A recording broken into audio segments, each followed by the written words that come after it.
Salut à tous, bienvenue dans ce second sujet. Aujourd'hui on va parler de quelque chose qui m'intrigue depuis pas mal de temps. Comment les mangas sont-ils arrivés en France? Et surtout comment ont-ils fait pour autant s'y imposer? Car si on y réfléchit bien, on est plus attiré par la culture américaine. La preuve, la musique que vous écoutez, les films que vous regardez et la nourriture que vous mangez. On est vraiment plus tourné vers les États-Unis. Donc comment les mangas ont-ils fait pour autant s'implanter en France? Bon, pour ceux qui sont sceptiques au fait que les mangas soient autant imposés dans la culture française, sachez que la France est le second consommateur de mangas au monde, et cela depuis plusieurs années. Après voilà, le premier on en est très loin, et bien sûr j'ai pas besoin de vous dire qui c'est. Et pour ceux qui sont encore sceptiques, je vous présente Silver Spoon, le manga d'Hiromu Arakawa, la mangaka de Fullmetal Alchemist. Il faut savoir que ce manga a une particularité plutôt spéciale, voire très spéciale. Il est soutenu par le ministère de l'Agriculture. Ouais, ça se passe dans un milieu agricole, dans un lycée agricole, donc le ministère français de l'Agriculture et ses ministres ont décidé de soutenir ce manga. Ça s'est passé en 2015. Agriculture est souvent liée avec le ministère de l'écologie, écologie où on retrouvait une certaine Ségolène Royal. On savait l'amour de Sego pour les mangas. Et vraiment là, pour avoir réussi ça, Madame Arakawa, je vous dis chapeau. Enfin, casquette.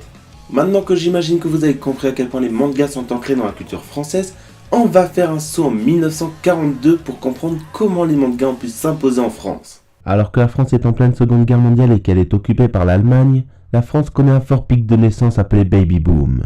Et sans le savoir, c'est grâce à cette génération que les mangas vont pouvoir autant s'implanter en France.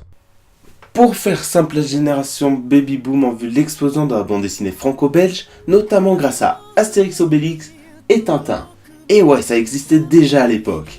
Et c'est aussi à ce moment-là que la bande dessinée s'impose en Europe et qu'elle acquiert ses titres de noblesse. Et si j'ai dit que c'était grâce à cette génération que les mangas ont pu s'imposer en France, ça ne signifie en rien que ce sont eux qui s'y sont intéressés. Car la première génération à vraiment s'intéresser aux mangas, ce sont plutôt leurs enfants. Soucieux de ne pas vouloir ressembler à leurs parents, ils ont décidé de délaisser la bande dessinée franco-belge et ils ont cherché à la remplacer. Et c'est comme ça qu'ils ont commencé à porter un intérêt sur la bande dessinée japonaise. Donc, les mangas. Et si les mangas sont quasiment inexistants avant l'année 1978, c'est à partir de ce moment-là qu'ils vont prendre de l'importance, avec la publication du magazine Le Cri qui tue. D'ailleurs, sachez que dans ce magazine, on pouvait retrouver des mangas tels que Golgo 13 ou le système des super oiseaux d'un certain Osamu Tezuka. Mais bon, voilà, problème, le magazine est très mal accueilli, notamment par la presse. Ce qui fait qu'en 1981, il publiera son 6e et dernier tome, soit à peine 3 ans après avoir débuté. Mais il faut aussi savoir qu'en 1979, un manga relié a été publié. Et il s'agit du Vent du Nord et comme le hennissement du cheval noir. Mais voilà comment dire. Ce manga fut un énorme flop. Et si vous vous demandez à quel point ce magazine et ce manga ont fait un flop, sachez qu'il n'y aura plus de manga publiés entre 1981 et 1990. Soit plus aucun manga publié pendant 9 ans. Ce qui est quand même vachement long. Mais il faut savoir que cela n'empêche que des mangas arriveront en France pendant ces 9 ans, mais sous la forme d'animés. Notamment Candy qui a été le premier animé à être traduit en français. Et c'est en 1997 que naît une émission qui va faire découvrir un grand nombre d'animés en France et qui fera le succès d'un grand nombre de mangas. Il s'agit bien sûr du Club Dorothée qui nous a fait découvrir des mangas et des animés tels que les Chevaliers du Zodiaque ou Goldorak. Et c'est grâce à l'élan créé par le Club Dorothée que les éditions Glénat vont décider de redonner sa chance au manga en publiant le manga d'Otomo Akira. Bon, pour tout le monde à l'époque, ça sentait vraiment l'échec de la part de Glénat. Surtout que l'anime d'Akira n'était toujours pas arrivé en France.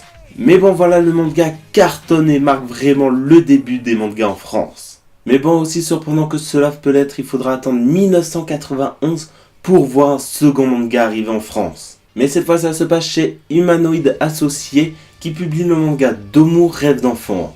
Un manga d'un certain Otomo. Personnellement, je trouve ça plutôt marrant de me dire que les 2 premiers mangas à avoir vraiment fonctionné en France, ils viennent du même mangaka. On peut dire que les éditions Humanoid Associés se sont vraiment pas pris la tête sur ce coup-là. Pour finir avec l'année 1991, sachez que c'est cette année-là que naît Anime Land, le magazine manga référence en France encore aujourd'hui. Pour continuer notre voyage dans le temps, on va pas parler de l'année 1992, car il s'est strictement rien passé à part la sortie de quelques mangas qui ne marqueront pas l'histoire ni l'avancée du manga en France. On va continuer notre ascension chronologique et on va faire pause obligée en 1993 avec le deuxième gros coup de Glénat, la parution de Dragon Ball, le plus grand manga de tous les temps.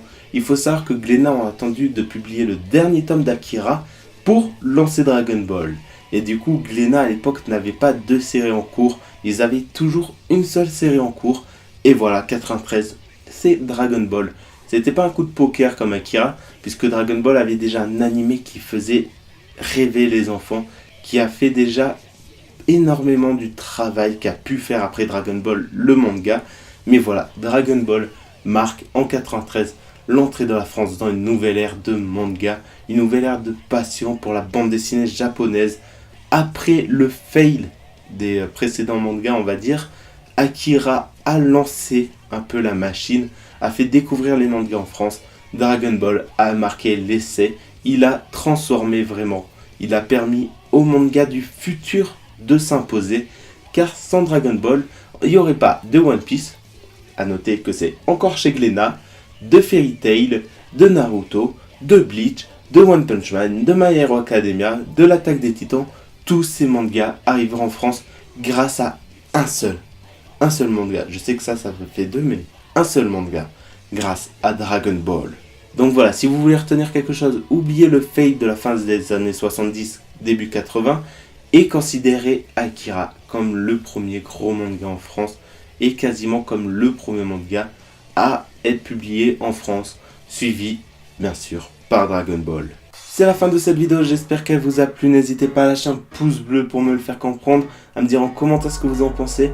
Je sais que j'ai pas tendance à dire tout ça, mais voilà, ces vidéos me prennent pas mal de temps, on va dire, à faire. Il y a énormément de recherches, même si voilà, entre le premier sujet et celui-là, j'ai pas mal traîné, je suis obligé de l'admettre. Mais voilà, c'est vraiment des vidéos que j'essaye de travailler, où j'apprends énormément de choses, où j'essaye de vous faire apprendre pas mal de choses. Et voilà, personnellement, ça me plaît vraiment comme type de vidéo. Donc voilà, n'hésitez pas à me dire si ça vous plaît. Et n'hésitez pas à me dire quel autre sujet, quelle autre chose vous voudrez découvrir. Allez, sur ce, on se dit à la prochaine. Ciao!